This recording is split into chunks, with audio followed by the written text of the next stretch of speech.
বিশ্বাস করো, মনে হচ্ছে আর বাঁচবো না। ও হরদয়াল কাকু, একটু দরজাটা খুলবে? বড় অসহায় হয়ে এসেছে তোমাদের কাছে। গরিব ভিখিরিগুলোর আস্পর্ধা দিন দিন বেড়ে যাচ্ছে। শোনো, তোমাকে সাহায্য করতে পারি, তবে একটা শর্ত আছে। দিদি, তুমি ওদের খাবার খাওয়াচ্ছ কেন? শুধু তাই নয়, রাতের বেলায় ওদের রাগিয়ে দিলে ওরা হাতের কাছে যাকে পাবে তাকে ছিঁড়ে খাবে।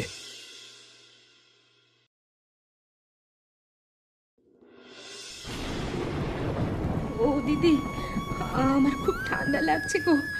আহ, মনে হচ্ছে শরীরটা এবার ভেঙে যাবে, আর ভালো লাগছে না। একটু ধৈর্য ধর বোন, তোর কিচ্ছু হবে না। বৃষ্টি কমলেই আমি ডাক্তার নিয়ে আসবো। বৃষ্টি কি আর কমবে দিদি? দেখো না, চারিদিকে কেমন জল ভরে গেছে। আমাদের ছাদ ফুটো হয়ে ঘরে জল পড়ছে। তাছাড়া বন্যার জলে তো এবার এই বিছানাটাও ভেসে যাবে। অমন কথা বলিস না রে বোন, এইটুকুই তো মাত্র আমাদের সম্বল, যে করেই হোক যেন রক্ষা হয়। ও দিদি, কি হলো গো? না না, এটা হতে পারে না, কিছুতেই হতে পারে না। আমাদের এই মাথা গোজার শেষ আশ্রয়টুকু এভাবে ভেঙে পড়তে পারে না। হে ওপরওয়ালা, আমাদের রক্ষা করো। এই অবস্থায় এই অসুস্থ বোনটাকে নিয়ে আমি কোথায় যাব? দিদি, আমার খুব ভয় করছে, আমার খুব কষ্ট হচ্ছে গো। বিশ্বাস করো, মনে হচ্ছে আর বাঁচবো না। ভরসা হারাস না বোন, আমাদের মতো অসহায়দের কি ভরসা হারালে চলে? আমাদের বিপদের দিনে কেউ পাশে থাকবে না, কিন্তু তাই বলে ভরসা হারিয়ে ফেলবো, এটা তো হয় না। তেমন হলে আমাকে অন্য একটা ব্যবস্থা ভাবতেই হবে।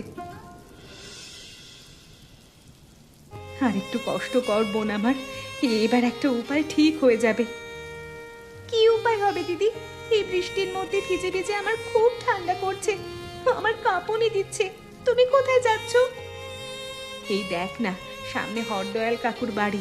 ওদের পাকা বাড়ির দরজায় নিশ্চয়ই আমাদের জন্য খুলে দেবে। তাহলে তো খুব ভালো হবে। আমাদের যদি আশ্রয় দেয় তাহলে অন্তত প্রাণী বাঁচতে পারবো। কিন্তু ওরা কি আমাদের থাকতে দেবে? দেখবি, আমাদের মতো অসহায় মানুষদের গ্রহণ না করে পারবেন না। মানুষের শরীরে দয়া মায়া বলেই তো একটা কথা আছে, সেটুকুই ভরসা আমাদের। তাহলে একটু তাড়াতাড়ি চলো, আমি তো আর কষ্ট সহ্য করতে পারছি না।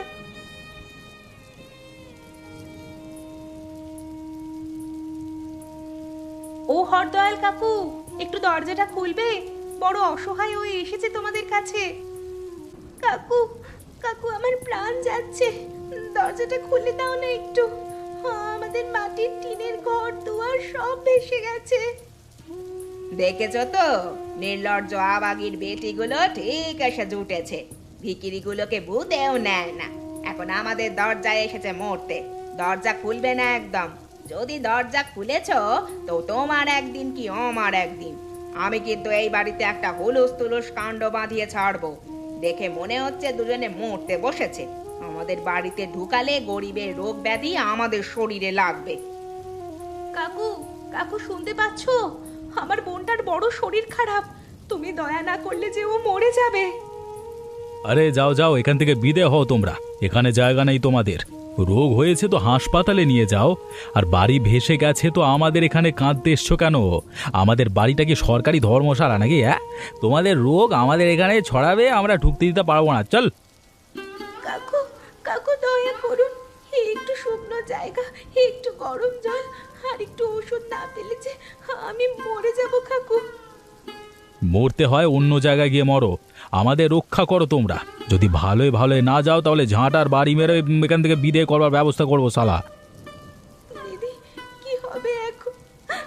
আমি জানতাম বড়লোক মানুষেরা কোনো দিন দয়া করবে না আমাদের মতো গরিবদের। তুই চিন্তা করিস না বোন, কিছু একটা ব্যবস্থা ঠিক হয়ে যাবে। দিদি, আমি যে আর হাতে জোর পারছি না, আমি কি এরকম ঝুলে থাকতে পারবো? চিন্তা করিস না বোন, তোকে পারতেই হবে। কোনো বাধা আর তোর রাস্তায় প্রতিকূলতা সৃষ্টি করতে পারবে না। কিন্তু দিদি, আমি তো ভরসা পাচ্ছি না, আমার শরীর আর সাথ দিচ্ছে না। ওরা যদি আমাদের একটু থাকতে দিত তাহলে কি ওদের খুব অসুবিধা হয়ে যেত বলো? কি আর করবি বল, বড় লোকদের ব্যাপার তো আমরা বুঝবো না। আমাদের জন্য এই বুড়ো বটগাছটা স্থির করা আছে, এখানেই আমাদের আশ্রয় নিতে হবে। কিন্তু এইভাবে চলতে চলতে আমি নিচে পড়ে যাব না তো? আমার খুব ভয় করছে, আমি যদি মরে যাই। হ্যাঁ, একদম এরকম কথা বলবি না বোন, আমরা বাঁচবই, যে করেই হোক আমাদের বাঁচতে হবে। আর আমার বিশ্বাস, এই গাছের আশ্রয়ে যখন আমরা এসেছি, এই গাছ আমাদের বাঁচাবে। তুমি সত্যি বলছো দিদি? তুমি যা বলো আমি তাই বিশ্বাস করি। এই পৃথিবীতে তুমি ছাড়া যে আমার আর আপন কেউ নেই। আর তুই ছাড়া আমারও কেউ আপন নেই রে। তবে যে সমাজ আমাদের বিপদের সময় স্থান দিল না, সেই সমাজকে আমরা দেখিয়ে দেব। আমাদের বেঁচে থাকাটাই এখন আমাদের জীবন যুদ্ধে বেঁচে থাকার সব থেকে বড় জয়। দেখবে দিদি, আমার জ্বরটা কতটা আছে। ভরসা রাখ বোন, একটু সাহস রাখ, এতটা অধৈর্য হোস না। তোর কোনো চিন্তা নেই, তোর কিচ্ছু হতে দেব না আমি। ও দিদি, তুমি তখন ধরে কি করছো গো? দেখেছিস তো, আমি বলেছিলাম না, এখানেই আমাদের সব সহায় সম্বল হবে। দেখ, বন্যায় ভেসে আসা কাঠ, টিন এগুলো জোগাড় করে আমি গাছের ওপর একটা মাচা বানিয়েছি, আর তার উপরে উনুন। এতে কি হবে? ওরে পাগলি, এতে রান্না হবে। এখন তোর শরীরটা কেমন আছে বলতো? কালকে তুমি যেটা খাইয়েছিলে না, ওটার পর থেকে অনেকটা ভালো আছি গো। জানিস রিনা, অপরের ভরসায় থাকলে তাদের গোলাম হয়ে থাকতে হয়, কিন্তু নিজেদের ভরসায় এই বর্ষায় গাছের ওপর রান্নাঘরেই চরম সুখের। এখানে আমাদের কেউ বাধা দিতে আসবে না। তুমি আজ কি রান্না করবে দিদি? আমাদের কাছে তো কিছুই নেই। আমি আজকে কিছু বন্য সবজি নিয়ে এসেছি, ওগুলো খুব ভালো খেতে, এগুলিই রান্না করব, দেখবি খুব ভালো লাগবে। দিদি দেখো কত মাছ, ওই দেখো ওদিকে জলে খেলা করছে। আরে ঠিক বলেছিস তো, সবজি আর মাছ দিয়ে একসাথে রান্না হবে, দেখবি আমাদের এই গরিব ঘরের ভোজন বড়লোক বাড়ির রান্নাকেও হার মানিয়ে দেবে। আসল কথা হচ্ছে সুখে থাকা, আমরা এখানেই সুখে থাকবো। দিদি, তোমার সাথে থাকতে পারলেই আমি সুখী, আমার আর কিচ্ছুর দরকার নেই। তোর মতো বোন পেয়েছি, আমি খুব ভাগ্যবান। দাঁড়া, মাছগুলো ধরে নিয়ে আসি, ততক্ষণ সবজিগুলো সিদ্ধ হোক। কি দেখছো তুমি ওরকম করে ওদিকে? দেখতে পাচ্ছ সাহস? বলি তুমি তো মেনিমুখ পুরুষ মানুষ, লজ্জা শরমের মাথা খেয়ে বসে আছো, তোমার তো কোনো মুরদ নেই। উফ, এর মধ্যে আবার কি করলাম আমি? তুমি আমাকে যখন তখন এরকম করে কথা শোনাও কেন বলো তো? কথা শোনাবো না? নিজে পুরুষ মানুষ হয়ে কি করছো? ওদের দেখতে পেলে বাড়ি থেকে তাড়িয়ে দিলাম, তারপরেও একটা গাছের ওপর কিরকম রান্নাঘর বানিয়ে ফেললো। বলি গাছটা কি ওর বাবা মরার আগে লাগিয়ে গিয়েছিল, নাকি ওদের 14 পুরুষের সম্পত্তি? দেখেছো তো কেমন অসহায়তার সুযোগ নিয়ে চারিদিকে জমি হাতিয়ে বেড়াচ্ছে, আর তুমি এই বাড়ির বাইরে এক চুল কিছু করতে পারলে না। তাই তো দেখছি, গরিব ভিখিরিগুলোর আস্পর্ধা দিন দিন বেড়ে যাচ্ছে, আর যে গরিব হোক ওদের মাথা নিচু করে দিতে হবে আমাদের। কি করবেটা কি তুমি? তুমি তো পারলে ওদেরকে ঘরে এনে নিজের বিছানায় শুইয়ে নিজে রাস্তায় বেরিয়ে যেতে। একবার ভেবে দেখো সেদিন কি আমাদের বাড়িতে থাকতে দিলে কি হতো? এতক্ষণ আমাদের বাড়িটাকে ওই বস্তি বাড়ি বানিয়ে ছাড়তো। ভাগ্যিস সেদিন বাড়ি থেকে দূর দূর করে তাড়িয়ে দিয়েছিলাম। কুকুর ছাগলের জাত কুকুর ছাগলের সাথে মরুক, কিন্তু এখন আবার বাড়ি বেঁধে লোক দেখাচ্ছে কেন?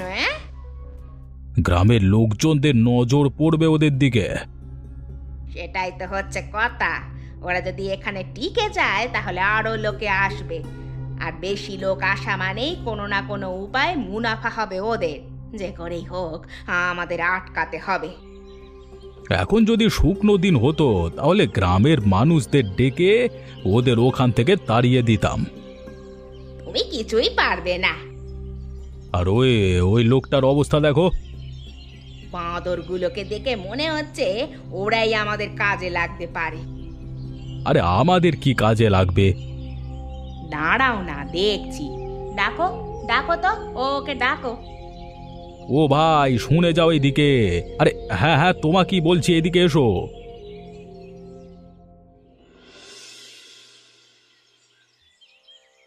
মাই বাপ, দয়া করুন। এই অসহায় প্রাণীগুলোকে নিয়ে আমি বড় অসুবিধার মধ্যে পড়েছি। অনেক দূর থেকে আপনাদের বাড়িটা লক্ষ্য করেছি, কিন্তু আসার সাহস পাচ্ছিলাম না। এই আপনি ডাকলেন তাই এলাম। দয়া করে আমাকে কৃপা করুন। শোনো, তোমাকে সাহায্য করতে পারি, তবে একটা শর্ত আছে। কি শর্ত মা? আপনি যা বলবেন আমি তাই শুনবো।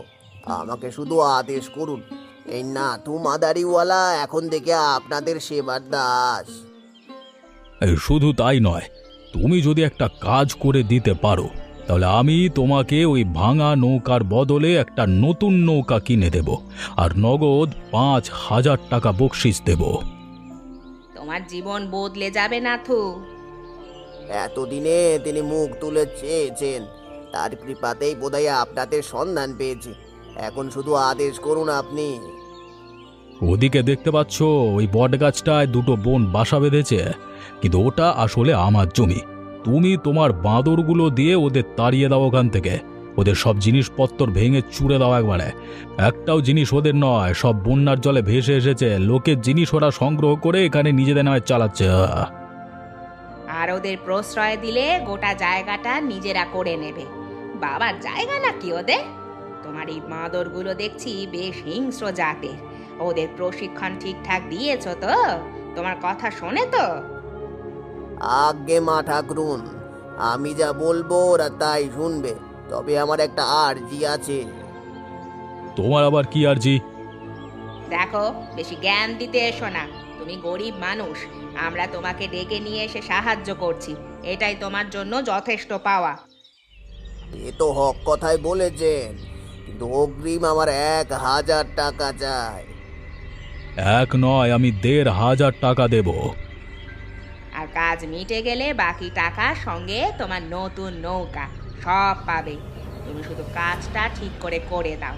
মনে রাখবে কিন্তু, ওই বোনেরা যেন একেবারে নাস্তানাবুদ হয়ে যায়। ওরা যেন আর মাথা তুলে দাঁড়াতে না পারে। আপনি চিন্তা করবেন না, আমার বাঁদরেরা একেবারে ওদের বাঁদর নাচ দেখিয়ে ছাড়বে। এই যা যা দেখি যা, হুস হুস হুস হুস। এই যা, তোরা যা, ওই গাছের উপরে যারা বসে আছে তাদের লন্ড ভন্ড করে দে দেখি। তোদের সব খাবার ওখানেই আছে, যা হুস হুস। ও দিদি গো, এই বাঁদরের দল আমাদের মেরে ফেলবে গো। তুমি কিছু একটা করো দিদি, আমার খুব ভয় লাগছে। আরে বাবা, এতগুলো বাঁদর এখানে কোথা থেকে এলো? এ তো দেখছি আমাদের সব কিছু নষ্ট করে দেবে।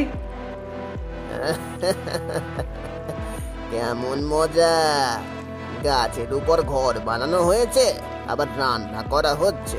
ওই রান্নার খাবার পেটে যাওয়ার আগে আমার বাঁদর সব হজম করে দেবে, আর আমার পকেটে ঢুকবে 5,000 টাকা, আর সঙ্গে একটা বড় ভালো নৌকা।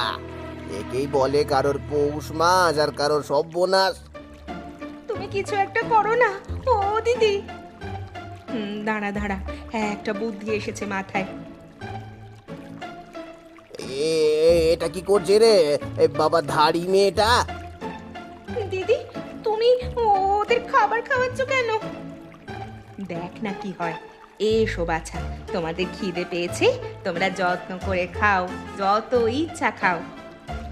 যা সালা, এই জন্য এরা সব হারিয়ে গাছের উপরে ঘর বানাতে পেরেছে। এদের বুদ্ধি তো একেবারে গাছের মগ ডালের মতো চরম। আমার টাকা মনে হচ্ছে হাত ফসকে গেল রে। আমার মতো হিংস্র বাঁদরের দলকে এরা শেষ পর্যন্ত পোষ মানিয়ে ফেললো। ও দিদি, খাচ্ছে গো, আর একটু দেবো? হ্যাঁ হ্যাঁ দে, আমাদের তো খাওয়া হয়ে গেছে। বাকি খাবার নষ্ট হবে, তাই এদেরই দিয়ে দে। এরা আর অত্যাচার করবে না আমাদের ওপর। একদিক দিয়ে ভালোই হয়েছে দিদি, বাঁদরগুলো এখন আমাদের দলে হয়ে গেছে। ওরা এই গাছের আশেপাশেই থাকবে, আর আমরা প্রতিদিন কিছু না কিছু খাওয়াবো, আর ওরাও আমাদের জন্য ফুল ফল সংগ্রহ করে আনবে। সঙ্গে এই বন্যায় সাপ খুব গাছে উঠলে বাঁদরগুলো ওদের তাড়িয়ে দেবে। কি মজা! আজ তো আমি এদের খেলা সব শেষ করে দেব। অনেক হয়েছে, যাদেরকে আমি ঘরে ঢুকতে দিইনি তারা কিনা এখানে শান্তিতে ঘুমিয়ে রয়েছে, আর ওই শয়তান নাথুর বাচ্চা নিজের বাঁদরগুলোকে এদের কাছে পোষ মানিয়েছে। হ্যাঁ, ওকে আমি মুড়ো ঝাঁটার বাড়ি মেরে গ্রাম থেকে যদি না তাড়াতে পেরেছি, তবে আমার নামও কৌশল্যা নয়, আমার নামে এই গ্রাম বাঁদর নাচে, আর আমাকে নাথুর বাচ্চা দেখাতে এসেছে বাঁদরের খেলা।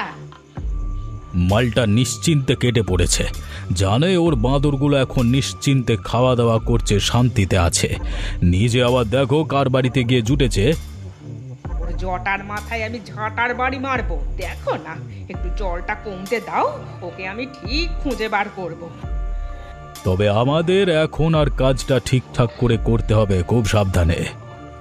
তুমি একদম নিশ্চিন্তে থাকবে, মেয়েগুলো এখন ঘুমোচ্ছে, আর রাতের বেলায় বাঁদরের দল কিছু করতে পারে না। শুধু তাই নয়, রাতের বেলায় ওদের রাগিয়ে দিলে ওরা হাতের কাছে যাকে পাবে তাকে ছিঁড়ে খাবে। আর এখন হাতের কাছে ওদের ওই 2 বোন আছে। ওদেরকে ছিঁড়ে খেয়ে আজকে শেষ করে ফেললে কালকে আমাদের দুটো দিক বজায় থাকবে। আরে প্রথম কথা, ওই শয়তানটাকে কোনো টাকা পয়সা দিতে হবে না, আর আমাদের কাজও হয়ে যাবে।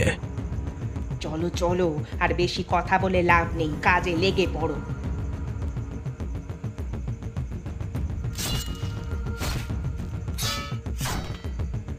হয়েছে, আর একটু জোরে মারবো?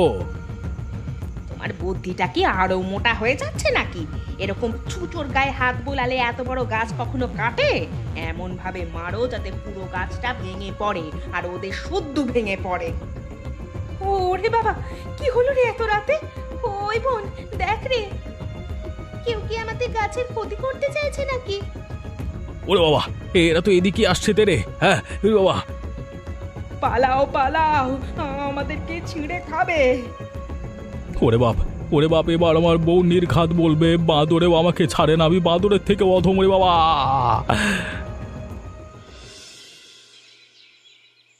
ছি ছি ছি ছি ছি, লজ্জা! আমি গ্রামে বেঁচে থাকতে এই সামান্য সাধারণ দুজন অসহায় মেয়ের ওপরে এরকম অত্যাচার করলে তোমরা এই বর্ষার দিনে? আর তুই একজন সাধারণ বাঁদরওয়ালা হয়ে অন্য জায়গা থেকে এখানে এসে এখানের মানুষের ক্ষতি করে পয়সা কামানোর ধান্দা করিস কোন সাহসে? বাবু, আমাকে ক্ষমা করে দিন, আমার ভুল হয়ে গেছে। আসলে আমি তখন খুব খারাপ অবস্থার মধ্যে ছিলাম, আর এরা আমাদের লোভ দেখিয়েছিল, তাই ভুল করে ফেলেছি। আমাদের যথেষ্ট শাস্তি তো বাঁদরের দল দিয়েছে, এখন আর মানুষদের আমাদের কি শাস্তি দেবে? হ্যাঁ, আমাদেরকেও ক্ষমা করে দিন আপনি। আমাদের ওপর যা অত্যাচার হয়েছে তা আমরা ক্ষমা করে দিলাম, তবে আর কোনোদিন কারোর ওপর এমন করো না তোমরা। তবে আমার বোনের ওপর ওর অসুস্থতার সময় তোমরা যেটা করেছো সেটা আমরা কোনো দিন ভুলতে পারবো না। হ্যাঁ, আমি খুব কষ্ট পেয়েছি। আমি সব কিছু জেনে বুঝে সিদ্ধান্ত নিয়ে ফেলেছি। আমি স্থির করেছি যে এই মেয়েরা এই গাছের উপরে নতুন পাকা রান্নাঘর করবে, আর সেই রান্নাঘর বানানোর খরচা আর ওদের ভেঙে যাওয়া ঘরের খরচা সব দিতে হবে হরদয়ালকে। আর এই নাথুর বাচ্চা, তুই কোনোদিন এই গ্রামে আর আসবি না। যদি কোনোদিন আসিস তাহলে আমি ঠ্যাং খোঁড়া করে দেব তোর। তোর বাঁদরগুলোকে নিয়ে এক্ষুনি বিদায় হয়ে যা। ক্ষমা করুন বাবু, আমি এই লুঙ্গি তুলে পালাচ্ছি, আর কোনোদিন এদিকে ফিরেও তাকাবো না। বাবা, এবার পয়মাল হতে গিয়ে বেঁচে গেছি কোনো রকমে, আর আসবো এদিকে। বাবা রে, আমাদের ক্ষমা করে দিয়েছেন তো বাবু? 15 দিনের মধ্যে এই রান্নাঘর আর ওদের থাকার জন্য ভালো ব্যবস্থা যদি না হয়ে যায় তাহলে তোমাদের দুজনকেই এই গ্রামে আর থাকতে দেওয়া হবে না। আর হ্যাঁ, কোনোদিন কেউ যদি এরকম অনাচার করে তাহলে তাদের সাথেও এরকম শাস্তি হবে, বরং এর থেকে ভয়ানক শাস্তি হবে। আর কোনোদিন তাকে এই গ্রামে থাকতে দেওয়া হবে না। আপনাদের অশেষ কৃপা বাবু, ধন্যবাদ। তবে ভালোই হয়েছে, আমাদেরকে থাকতে না দিয়ে আমরা কষ্ট করে বেঁচেছি, আর আমরা স্বাবলম্বী হতে পেরেছি। খাও খাও, সবাই ভালো করে খাও, তোমাদের জন্য আজ দেদার আয়োজন। তোমাদের ভিতরেই আমরা আমাদের হারানো সম্মান ফিরে পেয়েছি। আর এখন থেকে এই রান্নাঘরে তোমাদের সবাইকে সাহায্য করতে হবে, আর এখান থেকে লাভ হওয়া টাকা আমাদের সবার কাজে লাগবে। আহা, আমাদের গ্রামে এমন একটা নতুন জিনিস হলো যেটার কথা আমরা বাইরে সবার কাছে মাথা উঁচু করে গর্বের সাথে বলতে পারবো, হ্যাঁ তাই না? আমাদের সব গেল, এবার আমরা ভালো হয়ে যাব। ভালো না হলে এবারে আমাদের অবস্থাও ওই বাঁদরটার মতোই হয়ে যাবে। আচ্ছা তোমরা বলো তো, নাথুকে আমরা টাকার সাথে আর কি দিতে চেয়েছিলাম? উত্তরটা কিন্তু তোমরা কমেন্ট করে জানিও। সেদিন যা দৌড় লাগিয়েছিলাম, গায়ের ব্যথা এখনো আমার যায়নি। যদি না চাও তোমাদের এরকম অবস্থা হোক, তাহলে তোমরা দয়া করে একটু সৎ পথে দেখো। আর আমাদের গল্পটা কেমন লাগলো তা জানিও কমেন্টে। এই কষ্টের মধ্যে তাহলে একটু সুখের মুখ দেখতে পাবো, বুঝলে? আর অবশ্যই চ্যানেলটা সাবস্ক্রাইব করো, হ্যাঁ, আর বন্ধুদের সাথে শেয়ার করে আমাদের সঙ্গে থেকো কিন্তু।